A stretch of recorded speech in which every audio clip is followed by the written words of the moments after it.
Najaf जो है वो एक्चुअली नजफ हमीद है, यानी फैज हमीद का भाई है। भाई साहब का पता चलेगा, भाई साहब बड़ी पहुंची हुई चीज है और लूट मार मचाने में इनका कोई सानी नहीं है। तारीख दो मुसलमानों की तकलीफ को याद रखेगी, जनाब शाह महमूद कुरैशी की बवासीरी को याद रखेगी। चोर और डाकुओं की बात ले लें, वो सारी तो इनके अंदर कूट कूट के भरी हुई है। और हम ठीक इसलिए नहीं हो रहे कि हम मानते ही नहीं कि हमें बीमारी है। हम ढीठ है, हर चीज में हम नंबर 1 है। अस्सलामुअलैकुम नाज़रीन, आप देख रहे हैं मुबश्शिर लुकमान यूट्यूब चैनल। मैं हूं महाविश तबस्सुम। नाज़रीन, जनरल फैज साहब के हवाले से अक्सर ही कोई ना कोई नई बात सामने आती रहती है और अब सहाफ़ी अबसार आलम साहब ने भी एक हैरान कुन इंकशाफ किया है। वो कहते हैं कि जनरल फैज के लोग एक रात इस्लामाबाद में एक शख्स के घर गए और उसके घर वालों को कहा कि ये दहशतगर्द है, और उसके बाद वो शख्स ज़ाहिर है किसी हाउसिंग सोसाइटी का मालिक था।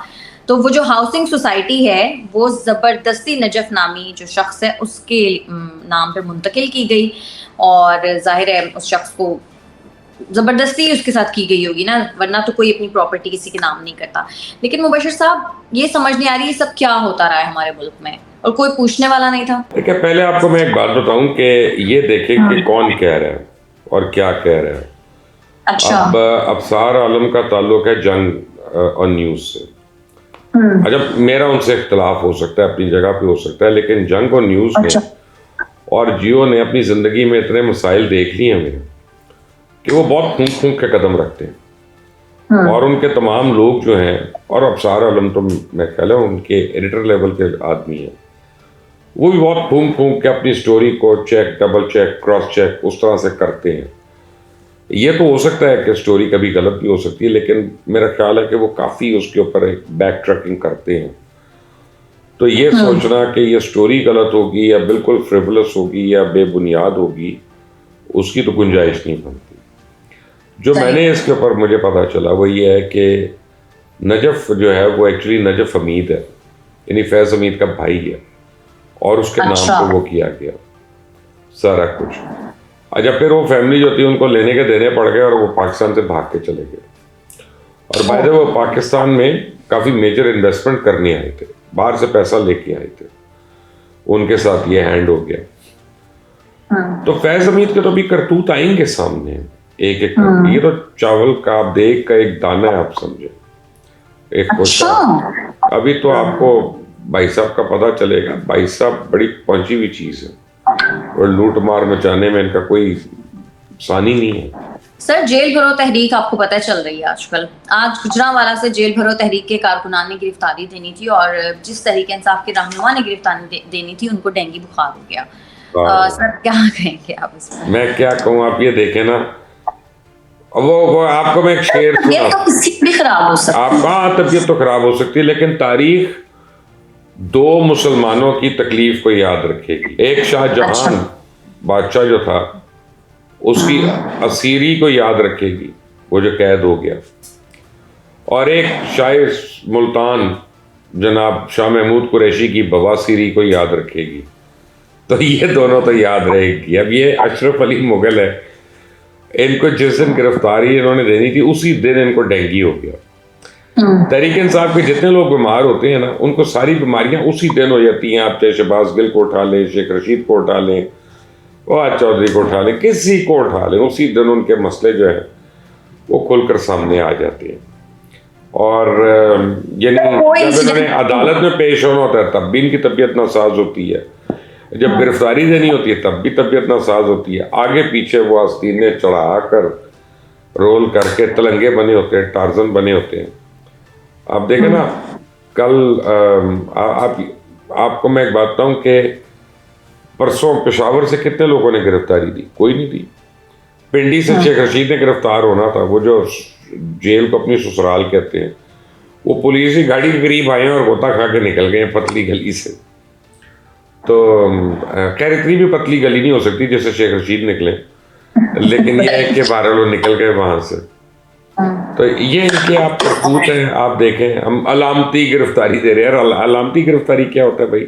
वो anyway। सर, लेकिन पाकिस्तान में ना डेंगू और कोविड कभी भी किसी को हो सकता है, कोइंसिडेंस भी तो हो सकता है। मैंने जब पहले दफा ऑस्ट्रेलिया आना था ना, बहुत एक्साइटेड थी, मुझे उसी दिन कोविड हो गया था और मैं ट्रैवल नहीं कर। अशरफ अली मुगल के को भाई दे देते, उसके बहनोई दे देते, बहन दे देती, उसके खानदान, या गुजरांवाला में तहरीक इंसाफ की इतनी स्ट्रेंथ है, ऑल लीडर दे देते हैं। ये क्या बात है?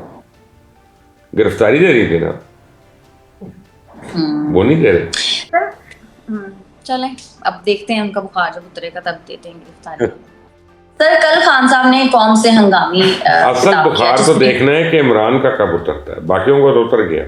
सर, उनकी अभी आपको पता है कि टांग जख्मी है अभी। हाँ जी, वो टांग तो रहेगी जख्मी, आने वाली नस्लों तक जख्मी रहेगी, अल्लाह ना करे सर। नहीं, मेरा मतलब है कि और मैं क्या कह सकता हूँ, जख्म गीला भी नहीं होते। सर, खान साहब ने कल कौम से हंगामी खिताब किया जिसमें जावेद अली नामी शख्स और उस्मान डार के साथ बैठकर कुछ इंकशाफात किए गए, लेकिन उसका अब ड्रॉप सीन हो गया है। जावेद अली ने तो खुद एतराफ़ कर लिया कि वो करोड़ों रुपए उस्मान डार को कमीशन की मद में देता रहा है। तो सर, ये उल्टा चोर कोतवाल को डांटे वाली बात नहीं होगी? यही है महावेश, मैं आपको हमेशा समझाता हूँ, जिसपे आप मेरे आगे ना आप बना के खड़ी हो जाती हैं, आपके अंदर का जो जियाला है ना, वो अपना क्या कहते हैं, खिलाड़ी है, खिलाड़ी एकदम से जाग जाता है आपके अंदर का जो है। सर, मेरे अंदर एकदम से मेरी फैमिली के जर्म्स आ रहे हैं। हाँ, आपकी फैमिली जो है, अब उन्होंने तो हमें बिल्कुल ही हाथ धो के छोड़ दिया है। लेकिन जावेद अली ने जो बताया, उसने कहा कि NA-67 की 4 यूनियन काउंसिल्स के 5 ठेकेदारों से उसने 50-50 लाख जमा किए और ये पैसे बतौर कमीशन उस्मान डार के भाई अहमद डार को दिए गए। और जावेद अली ने अपने इतराफ़ी बयान में ये भी कहा है कि बाजवा एंड कंपनी को 2 करोड़ का ठेका मिला, जिसमें 20 लाख कमीशन अहमद डार को दिया और जैन बाजवा कंपनी के पास 50 लाख का टेंडर था, 5 लाख कमीशन जो है वो अहमद डार को दिया। यानी को मैं बताऊं कि कोई मौका नहीं जाने देते। और फिर ये जिससे दूसरों के ऊपर वार करते हैं ना, आप नेक नियति ले लें, ऑनेस्टी ले लें, गुड गवर्नेंस ले लें, चोर और डाकुओं की बात ले लें, गुफ्तगू ले लें, वो सारी तो इनके अंदर कूट कूट के भरी हुई है।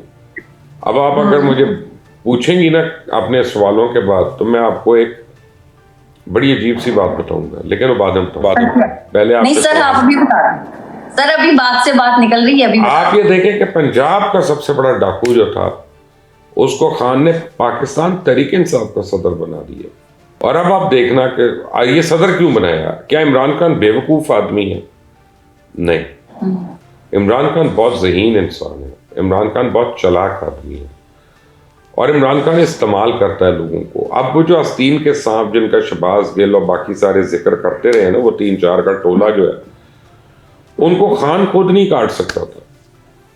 अब परवेज लाई को लाया गया ऊपर और वो उन 4 आस्तीन के सांप जो हैं उनको दूर करेगा खान से, और खान खुश होकर दूर होगा, चुप करके कि यार ये सदर बनाया, अब इसको मजबूरी है, इसकी बात सुनो, ये करो वो करो। 6 महीने से अच्छा ये कर रहा, अच्छा वो कर रहा, लेकिन उससे करवाएगा ये सारे काम। तो अब इसका मतलब है कि तहरीक इंसाफ में टॉप लेवल पे क्लेंजिंग होने वाली है, सफाई होने वाली है। अच्छा। और कम से कम 4 बड़े बड़े तहरीक इंसाफ के लोग जो है ना, सर वो 4 लोग हैं कौन? चाहे वो शाह महमूद हो, चाहे वो असद उमर हो, चाहे वो फवाद चौधरी हो, चाहे वो परवेज खटक हो, आप देखना भी इनके साथ क्या होता है। आप देखते जाना। सर, सियासी और सहाफती हलकों में बड़ी तशवीश पाई जा रही है। सब लोग पूछ रहे हैं कि खान साहब की वसीम अकरम प्लस यानी उस्मान बुज़दार साहब कहाँ हैं? उन्होंने क्यों नहीं अभी तक गिरफ्तारी दी? वो तो छुपता फिर रहा है। उस्मान बुज़दार डाकू, सॉरी उस्मान बुज़दार सरदार हो गया बाद में। आगे पता ना बुज़दार का मतलब क्या है? ये वो ट्राइब है जो बकरियां चराने वाली ट्राइब होती है, उनका टाइटल बुज़दार है। तो ये अब अपने साथ सरदार भी लगाना शुरू हो गया। अब वो नैब ने उसको तलब किया हुआ है, वो नैब से ही छुपता फिर रहा है हर जगह पे। वो गिरफ्तारी देगा, उल्टा यानी फंसने वाली बात करेगा। वो तो गायब हुआ है इधर उधर। उसको अभी अपनी नैब की 22 गाड़ियों की तफसीलें देनी है। कई अरब की जायदाद जो बन गई है ओवरनाइट पिछले 3 साल में, उनकी तफसीलें देनी है उसको। फराग गुजर, एहसन गुजर और बुशरा बेगम, इन लोगों की करप्शन के ताने बानों का भी बताना है। जिस दिन पकड़ा गया उस दिन बहुत कुछ आएगा, बहुत। सर, इत्तलात हैं कि अरशद शरीफ शहीद साहब की जो तस्वीर का मास्क पहनने पर एंकर जो इमरान रियाज साहब हैं और साथ कुछ क्रिकेट फैंस, उनको कज़ाफ़ी स्टेडियम के बाहर पुलिस ने तशद्दुद का निशाना बनाया। सर, क्यों पुलिस इस तरह की इक़दामात कर रही है? यार मुझे अभी दूसरी साइड का पता नहीं है। जब मेरी इमरान से बात होगी तो मैं बता सकता हूँ। इमरान को मैं फ़ोन करूँगा पता करने के लिए। वन साइडेड स्टोरी पर तो मैं नहीं यकीन रखता, लेकिन जो पुलिस की स्टोरी है वही है कि जी वो बगैर टिकट के दाखिल होने की कोशिश कर रहे थे। ये मुझे हजम नहीं होती बात, क्योंकि मैं इमरान को जानता हूँ। इमरान रियाज बगैर टिकट के कहीं नहीं जाएगा। वो अगर आप मुझे बताएं ना कि इकरार ने ऐसे किया, तो मैं ये कह सकता हूँ शायद वो सिस्टम को बेनकाब करने के लिए उसने घुसने की कोशिश की बगैर टिकट के, को दिखा रहा हो कि बगैर टिकट के जा, क्योंकि इकरार करता है, प्रोग्राम जैसे करता है, जिसमें वो एक्सपोज करता है कि देखे जी मैं असेंबली में घुस गया, मुझे कोई रोक टोक नहीं हुई, मैं एयरपोर्ट के अंदर आ गया, या मैंने ये असला रेलवे की बग्गी में भिजवा दिया, वटेवर। तो इकरार का तो मैं मान सकता था कि शायद उसने एक्सपोज करना हो कि कोई भी बगैर टिकट के अंदर जा सकता है। इमरान रियाज ऐसा करता नहीं है। इमरान रियाज पैसे के मामले में बड़े खुले दिल का है, वो कंजूस आदमी नहीं है। और मुझे हैरानी है ये जो पुलिस की बात सामने आई है। अब जब मेरी इमरान से बात होगी तो मुझे असल बात पता चलेगी अंदर की। इस तरह तो मैं वन साइडेड मौक़िफ़ पे तो मैं अपनी राय नहीं दूंगा। सर, शाहिद खाकान अब्बासी साहब ने एक तकरीर के दौरान एक बयान दिया है। वो कहते हैं कि सिस्टम जो है वो पाकिस्तान में अच्छे लोगों को सियासत में आगे नहीं आने देता, और अगर कोई आगे आता है तो उसको दबा दिया जाता है। तो सर, सिस्टम तो सियासतदान ही चला रहे हैं। और सियासतदान ही नहीं आगे आने देते ना। लोकल बॉडी सियासतदानों ने नहीं इम्प्लीमेंट होने दिया, स्टूडेंट यूनियन सियासतदानों ने नहीं बनने दी। सियासतदान खुद उन लोगों के आगे झुकते हैं जिनसे ये कुछ ले सकते हैं, रातों को उनको मिलने जाते हैं, छुप छुपा के मुलाकातें करते हैं, फिर शिकायत भी उन्हीं लोगों की करते हैं। तो मुझे सियासतदानों की समझ नहीं आती, फ्रैंकली स्पीकिंग। यानी मैं उस पर क्या कह सकता हूँ। सर, पीसीबी और पंजाब की जो निगरान हुकूमत है उनमें इंतजामी मामलात पर जो हालात है वो काफ़ी कशीदा हो गए हैं। पीसीबी को फंड्स नहीं दिए जा रहे, जिसकी वजह से जो पीएसएल है उसको दोबारा से यूएई मुंतकिल करने पर गौर किया जा रहा है। सर, पाकिस्तान में लोगों के पास क्रिकेट एक वाहिद तफरीह है, उसको भी लोगों से दूर किया जा रहा है। नहीं, ये इतना आसान नहीं है। देखिए, पीसीबी को फंड्स मिलने हैं तो पंजाब हुकूमत को फंड क्यों ना मिले। पूरी पुलिस पंजाब की लगनी, पूरी नफरी पंजाब की लगनी है, पूरी सड़कें पंजाब की लाहौर की ब्लॉक होनी है, लोगों को तकलीफ होनी है, एम्बुलेंस ने भी रुकना है, हर एक ने रुकना है। और ऑलरेडी चोर बाजारी गर्म हो चुकी है उस मुल्क में, और आप समझे दहशतगर्द जो है वो हर जगह आ रहे हैं। आज भी कोयटा करीब एक धमाका भी हुआ है, अल्लाह ताला खैर करे। तो मेरा मतलब है कि पीसीबी एक कमर्शियल एक्टिविटी कर रहा है, लेकिन हुकूमत से वो चाहता है कि ये मुझे मजीद फंड्स दें और हम मुफ्त में एक्टिविटीज़ करवाते रहें, चाहे कराची करें, चाहे लाहौर करें, चाहे कहीं और करें। They should pay the police, they should pay the government, they should pay the intelligence। वो पूरी सड़कें ब्लॉक करने का they should pay a charge के alternate routes बनेंगे, ये होगा वो होगा। कह देते हैं 20,000 पुलिस वाले हमें चाहिए वहाँ पे स्टेडियम की प्रोटेक्शन के लिए, गाड़ियों की प्रोटेक्शन के लिए, प्लेयर्स की प्रोटेक्शन के लिए, तमाशाइयों के लिए, ये वो।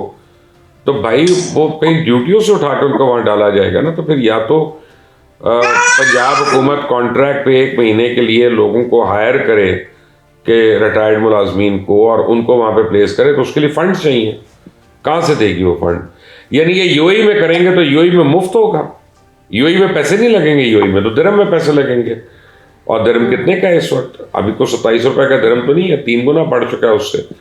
तो इसका मतलब ये है कि पैसे हैं, लेकिन उन्होंने पाकिस्तान को नहीं पैसे देने, इन्होंने पैसे बाहर खर्च करने जहाँ पे अपनी रंग रलियाँ हों, मज़े हों, नाइट्स हों, डिस्को नाइट्स हों, रात को हम ईट आउट करें, डाइन आउट करें, पार्टी टाइम करें, ये वो। लाहौर और कराची में इनको पैसे देते हुए इनकी खटिया खड़ी हो जाती है। No, PCB should pay.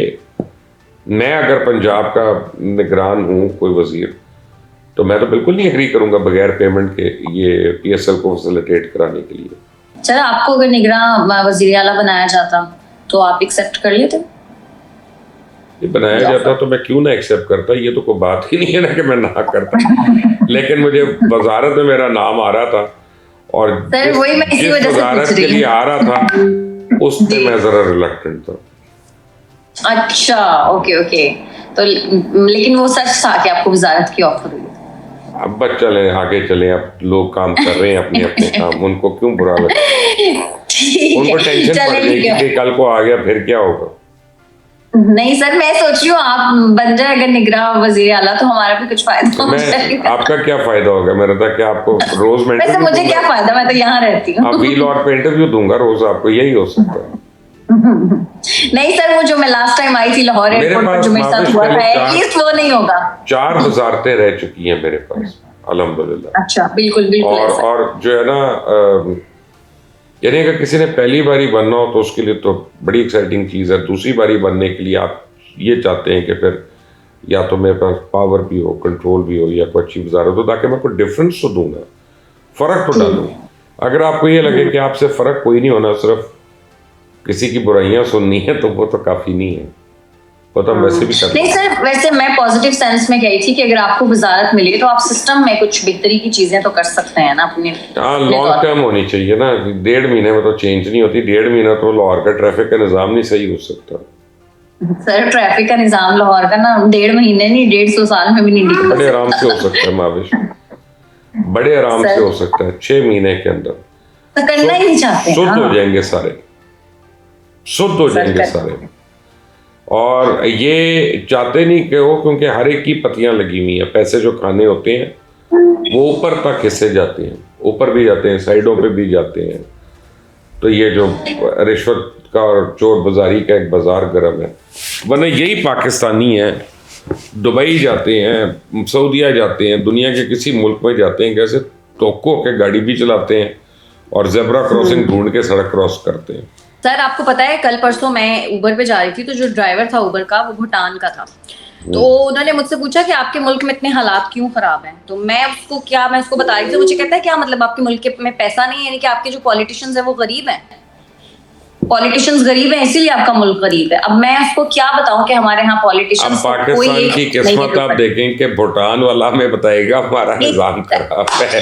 Sir मैंने उससे पूछा, बदनसीबी है ना सर मैंने पूछा, मैंने कहा भूटान, मैंने कहा आप यहाँ पे क्यों हैं, क्या भूटान में भी हालात ऐसे हैं? तो उसने आगे से बोला कि हमारा मुल्क बहुत पीसफुल है, पाकिस्तान जैसे हालात दूर दूर तक नहीं है, हम बहुत पीसफुली तरीके से रहते हैं। और मैं वापस, सर उससे बोला मैं वापस चला जाऊंगा, मैं पढ़ने आया हूँ, मैं अपने मुल्क वापस जाऊंगा, मैं क्यों अपना मुल्क छोड़ कर आऊँ। ये सारे कहते हैं,